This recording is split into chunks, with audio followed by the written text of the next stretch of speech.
ನಮಸ್ಕಾರ.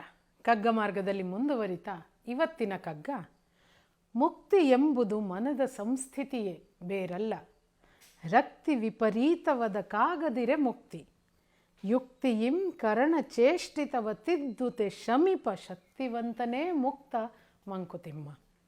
647ನೇ ಕಗ್ಗ. ಮುಕ್ತಿ ಅನ್ನೋದು ಏನು? ನಾವು ಯೋಚನೆ ಮಾಡೋದೇನು? ಮುಕ್ತಿ ಅಂದರೆ ಸತ್ತೋದ್ಮೇಲೆ ಸಿಗುವಂತಹದೊಂದು ಮುಕ್ತಿ, ಅಥವಾ ನಮಗೆ ಮುಂದಿನ ಜನ್ಮಗಳ ಚಕ್ರದಲ್ಲಿ ನಾವು ಸಿಕ್ಕಾಕೊಳ್ಳದೆ ಪರ್ಮನೆಂಟ್ಲಿ ಮನುಷ್ಯ ಜನ್ಮವನ್ನು ಅಥವಾ ಭೂಮಿಲಿ ಹುಟ್ಟಬೇಕಾದಂತಹ ಕಂಪಲ್ಷನನ್ನು ಬಿಡಿಸ್ಕೊಳ್ಳೋದೇ ಮುಕ್ತಿ ಅಂತ ಅನ್ನೋದು ಸಾಧಾರಣವಾದ ಪರಿಕಲ್ಪನೆ. ಅದಕ್ಕೆ ಎಷ್ಟು ಚೆನ್ನಾಗಿರುವ ಮತ್ತೊಂದು ಅರ್ಥ ಕೊಡ್ತಾರೆ ಇದರಲ್ಲಿ DVG ನೋಡಿ. ಮುಕ್ತಿ ಎಂಬುದು ಮನದ ಸಂಸ್ಥಿತಿಯೇ ಬೇರಲ್ಲ, ನಮ್ಮ ಮನಸ್ಸಿನಲ್ಲಿ ಆಗುವಂತಹ ಒಂದು ಸ್ಥಿತಿ, ನಾವು ತಲುಪುವ ಒಂದು ಘಟ್ಟ ಅಷ್ಟೇ ಮುಕ್ತಿ ಅನ್ನೋದು. ಅದು ಬೇರಲ್ಲ. ಏನದು? ರಕ್ತಿ ವಿಪರೀತವಾದ ಕಾಗದಿರೆ ಮುಕ್ತಿ. ರಕ್ತಿ ಅಂತ ಅಂದರೆ ಈ ಜಗತ್ತಿನಲ್ಲಿ ಇರುವ ಆಸಕ್ತಿ, ಇದು ಅದರಿಂದ ಬೇರೆ ಆಗೋದು. ಅದು ತುಂಬ ಜಾಸ್ತಿ ಆದಾಗ, ನಾವು ತೀರಾ ಜಗತ್ತಿನ ಆ್ಯಕ್ಟಿವಿಟೀಸಲ್ಲಿ ಒಳಗೊಂಡಾಗ ಆಗುವುದು ರಕ್ತಿ. ಅದರಿಂದ ದೂರವಾದಾಗ ಆಗೋದು ವಿರಕ್ತಿ. ಅದನ್ನು ಪೂರ್ತಿ ಬಿಟ್ಟಾಗ ನಮಗೆ ಅಟೈನ್ ಆಗುವುದು ಮುಕ್ತಿ ಅನ್ನೋ ಇದರಲ್ಲಿ. ಯುಕ್ತಿಯಿಂ ಕರಣ ಚೇಷ್ಟಿತವ ತಿದ್ದುತೆ. ಒಂದು ಯುಕ್ತಿಲಿ, ಒಂದು ಜಾಣತನದಲ್ಲಿ, ಒಂದು ಈ ಮಿತಿಯನ್ನು ಇರಿಸಿಕೊಂಡು, ಕರಣ ಚೇಷ್ಟಿತ ಅಂದರೆ ಕರಣಗಳು ಅಂದರೆ ಪಂಚೇಂದ್ರಿಯಗಳ ಚೇಷ್ಟೆಗಳನ್ನು ತಿದ್ದುತೆ ಶಮೀಪ, ಅದನ್ನು ಮೇಂಟೈನ್ ಮಾಡ್ತಾ, ಬ್ಯಾಲೆನ್ಸ್ ಮಾಡ್ತಾ, ಅದನ್ನು ತಗ್ಗಿಸಿ ಇಟ್ಕೊಂಡಿರುವಂತಹ ಶಕ್ತಿವಂತನೇ ಮುಕ್ತ. ಹಾಗೆ ಇಟ್ಕೊಂಡಿರ್ತಕ್ಕಂತಹ ಪ್ರತಿಯೊಂದನ್ನು ಬಳಸ್ತೀನಿ, ಆದರೆ ಅದನ್ನು ಲಿಮಿಟಲ್ಲಿ ಇಷ್ಟಿಷ್ಟರಲ್ಲೇ ಬಳಸ್ತೀನಿ ಅಂತಕ್ಕಂತಹ ಮೈಂಡ್ ಬ್ಯಾಲೆನ್ಸ್ ಇರುವಂಥವನು, ಅಂಥ ಫೋಕಸ್ ಇರುವಂಥವನೇ ಅಂಥ ಶಕ್ತಿವಂತನೇ ಮುಕ್ತ. ಅವನು ಮುಕ್ತ ಇವಾಗ ಅಂತ.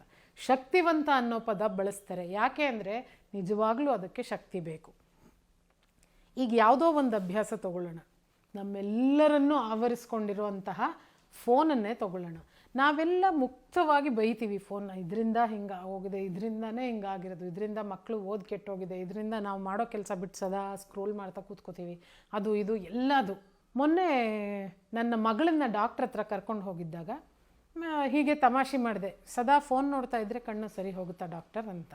ಅದಕ್ಕೆ ಅವರು ನಕ್ಕು, ಫೋನ್ ಒಳ್ಳೆಯದು ಅಂತಲೂ ಅಲ್ಲ, ಕೆಟ್ಟದಂತ ಅಲ್ಲ, ನಾವು ಹೆಂಗೆ ಬಳಸ್ತೀವಿ ಅನ್ನೋದ್ರ ಮೇಲೆ ಅಂತ ಕ್ಯಾಶುವಲ್ಲಾಗಿ ಒಂದು ಮಾತು ಹೇಳಿದರು. ಅದೆಲ್ಲ ನಮಗೂ ಗೊತ್ತು, ಎಲ್ಲ ಏನೇನು ಸವಲತ್ತು ಸಿಗುತ್ತೆ ಅದೆಲ್ಲ ಇಲ್ಲ, ನಾವು ತೀರಾ ಅತಿ ಮಾಡಿಕೊಂಡ್ರೆ ಯಾವುದು ಅತಿಯಾದರೆ ಅಮೃತನೂ ವಿಷ ಅನ್ನೋದು ನಮಗೂ ಗೊತ್ತು. ಬಟ್ ಆಡು ಮಾತಲ್ಲಿ ಅದೊಂದು ಕ್ಯಾಶುವಲ್ ಮಾತು ನನ್ನ ಮನಸ್ಸಿಗೆ ನಾಟಿತು. ನಾವು ಸಾರಾಸಗಟಾಗಿ ಮೊಬೈಲ್ ತಪ್ಪು, ಅದು ಕೆಟ್ಟದ್ದು ಅಂತ ದೂಷಿಸ್ಬಿಡೋಕ್ಕಾಗೋದಿಲ್ಲ. ಬೇಕಾದಷ್ಟು ಅನುಕೂಲಗಳಿವೆ. ಇವತ್ತು ಇಡೀ ಜಗತ್ತು ಮೊಬೈಲ್ ಮೂಲಕ ನಡೀತಾ ಇದೆ. ಆದಾಗ್ಯೂ ನಾವು ಅದನ್ನು ಎಷ್ಟರ ಮಟ್ಟಿಗೆ ಬಳಸ್ತೀವಿ ಅಂತ ಅನ್ನೋದರ ಮೇಲೆ ನಾವು ಅದರಿಂದ ಉಪಯೋಗ ಪಡ್ಕೋತೀವೋ ಇಲ್ವೋ ಅನ್ನೋದು ಡಿಪೆಂಡ್ ಆಗುತ್ತೆ. ಇಲ್ಲಿವರೆಗೆ ಬಂದಿರೋ ಎಲ್ಲ ಹೊಸ ಆವಿಷ್ಕಾರಗಳು ಅದನ್ನೇ ಹೇಳೋದು, ಅದನ್ನೇ ಮಾಡಿರೋದು. ಮುಕ್ತಿ ಅನ್ನೋ ಸಂಸ್ಥಿತಿಯನ್ನು ನಾವು ತಲುಪೋದು ಹೇಗೆ? ನನಗೆ ಬೇಕಾದಾಗ ನಾನು ನೋಡ್ತೀನಿ, ಯಾವಾಗಲೂ ಬೆಳಿಗ್ಗೆ ಒಂದು ಸ್ವಲ್ಪ ಹೊತ್ತು ನೋಡ್ತೀನಿ, 1 ಅವರಿಗೆ ಒಂದು ಸಲ ನನ್ನ ಮೆಸೇಜಸ್ ಎಲ್ಲ ಚೆಕ್ ಮಾಡ್ತೀನಿ, ಅಥವಾ ರಾತ್ರಿ ಮಲ್ಕೊಳ್ಳುವಾಗ ಒಂದು 10 ನಿಮಿಷ ಸ್ಕ್ರೋಲ್ ಮಾಡಿ ಮಲ್ಕೊಳ್ತೀನಿ, ಲಂಚ್ ಊಟ ಮಾಡ್ತಾ ಸ್ವಲ್ಪ ಸ್ಕ್ರೋಲ್ ಮಾಡಿ, ಹೀಗೇನೋ ಒಂದು ನಮ್ಮದೇ ಆದ ಒಂದು ಮಿತಿಯನ್ನು ಇಟ್ಕೊಂಡು ಆ ಟೈಮನ್ನು ಮಾತ್ರ ಅದಕ್ಕೆ ವಿನಿಯೋಗಿಸಿ, ಮಿಕ್ಕಂತೆ ಅದನ್ನು ದೂರ ಸರಿಸಿ ನಮ್ಮ ಕೆಲಸ ನಾವು ಮಾಡಿಕೊಳ್ಳೋದಾದರೆ ಮೊಬೈಲ್ ಯಾವಾಗಲೂ ಒಳ್ಳೆಯದೇ. ರಕ್ತಿ ವಿಪರೀತವಾದಾಗ ಮಾತ್ರ ನಮಗೆ ಸಮಸ್ಯೆ ಆಗೋದು. ಸದಾ ಅದನ್ನು ನೋಡ್ತಿರೋಣ. ಪಾಠ ಓದ್ತಾ ಇರ್ತಾರೆ ಮಕ್ಕಳು, ಓದ್ತಾ ಮಧ್ಯ ಏನಾದರೂ ಮೆಸೇಜ್ ಬಂದಿದೆಯಾ ನೋಡೋಣ, ನಾನೇನೋ ಕೆಲಸ ಮಾಡ್ತಾ ಇರ್ತೀವಿ, ಏನೋ ಬರಿತಾ ಇರ್ತೀವಿ, ಆಫೀಸ್ನಲ್ಲಿರ್ತೀವಿ, ಮಧ್ಯ ಚೆಕ್ ಮಾಡೋಣ, ನಮ್ಮ ಕೆಲಸವನ್ನು ಬಿಟ್ಟು ಅದನ್ನು ನೋಡೋಣ ಅಂತ ಅನಿಸುತ್ತಲ್ಲ, ಅದು ರಕ್ತಿ.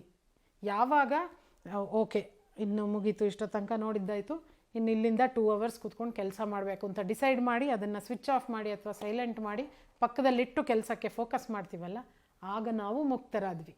ನಮಗೆ ದಕ್ಕಿದ್ದು ಮುಕ್ತಿ. ಯಾವಾಗ ನಮ್ಮನ್ನು, ನಮ್ಮ ಹವ್ಯಾಸಗಳು, ಚಟಗಳು, ಇನ್ನೊಂದು ಏನೋ ಒಂದು ನಮ್ಮನ್ನು ಆಳಕ್ಕೆ ನಾವು ಬಿಡೋದಿಲ್ಲ, ನಾವು ಕಂಟ್ರೋಲಲ್ಲಿ ಇಟ್ಟಿರ್ತೀವಿ, ಆಗ ನಾವು ಮುಕ್ತರು.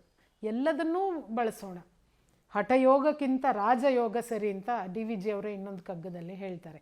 ನನಗಿದು ಬೇಡವೇ ಬೇಡ ಅಂತ ತಿರಸ್ಕರಿಸೋದು ಬೇಡ, ಅದನ್ನೇ ಮಾಡ್ಕೊಂಡಿರ್ತೀನಿ ಅಂತಕ್ಕಂತಹ ಹಪಹಪಿಯೂ ಬೇಡ. ಆ ಮಧ್ಯದ ಫೋಕಸ್ನ ಇಟ್ಕೊಂಡಂತಹ ಶಕ್ತಿವಂತನೇ ಮುಕ್ತ ಅಂತ. ಅದಕ್ಕೆ ಶಕ್ತಿ ಬೇಕು, ಮನಸ್ಸಿನ ಶಕ್ತಿ ಬೇಕು, ವಿಲ್ ಪವರ್ ಬೇಕು. ಇವತ್ತಿನ ದಿನಕ್ಕೆ ಕಷ್ಟ ಆಗಬಹುದು, ನಾಳೆ ಸ್ವಲ್ಪ ಮಟ್ಟಿಗೆ ಸುಲಭ ಆಗ್ಬೋದು, ನಾಡಿದ್ದು ಇನ್ನೂ ಸುಲಭ ಆಗಬಹುದು. ಯಾವುದು ನನ್ನನ್ನು ತಿಂತಾ ಇದೆ, ನನ್ನ ಸಮಯವನ್ನು ತಗೊಳ್ತಾ ಇದೆ ಅಂತ ಅನಲೈಸ್ ಮಾಡಿಕೊಂಡು ಅದನ್ನು ಇಷ್ಟಿಷ್ಟೇ ಕಡಿಮೆ ಮಾಡ್ಕೊಂಡು ಬರ್ತೀನಿ ಅಂತ ಪ್ಲ್ಯಾನ್ ಹಾಕ್ಕೊಂಡ್ರೆ ಆಗ ನಾವು ಮುಕ್ತಿಯ ಕಡೆಗೆ ನಡೀತಾ ಹೋಗ್ತೀವಿ. ಮುಕ್ತಿ ಎಂಬುದು ಮನದ ಸಂಸ್ಥಿತಿ, ಬೇರಲ್ಲ.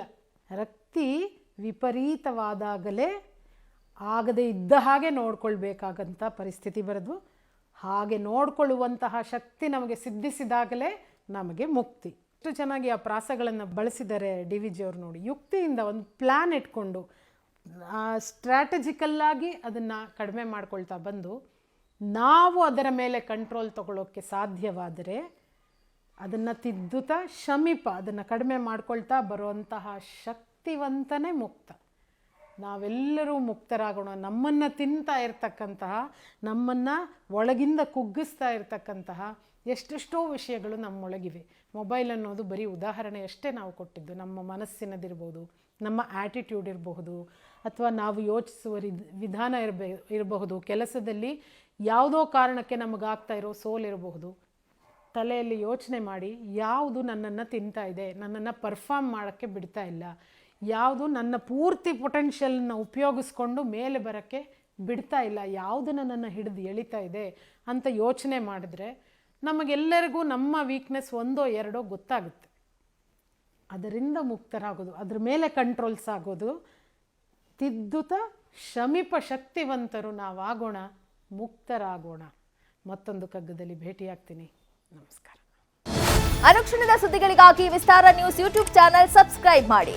ಹೊಸ ಸುದ್ದಿಗಳ ನೋಟಿಫಿಕೇಶನ್ಗಾಗಿ ಬೆಲ್ ಐಕಾನ್ ಕ್ಲಿಕ್ ಮಾಡಿ. ಲೇಟೆಸ್ಟ್ ಅಪ್ಡೇಟ್ಸ್ಗಾಗಿ www.vistaranews.com ವೆಬ್ಸೈಟ್ಗೆ ವಿಸಿಟ್ ಮಾಡಿ. ಅಂಗೈಯಲ್ಲೇ ಜಗತ್ತಿನ ಸುದ್ದಿ ತಿಳಿಯಲು ವಿಸ್ತಾರ ನ್ಯೂಸ್ ಕನ್ನಡ ಆಪ್ ಡೌನ್ಲೋಡ್ ಮಾಡಿ.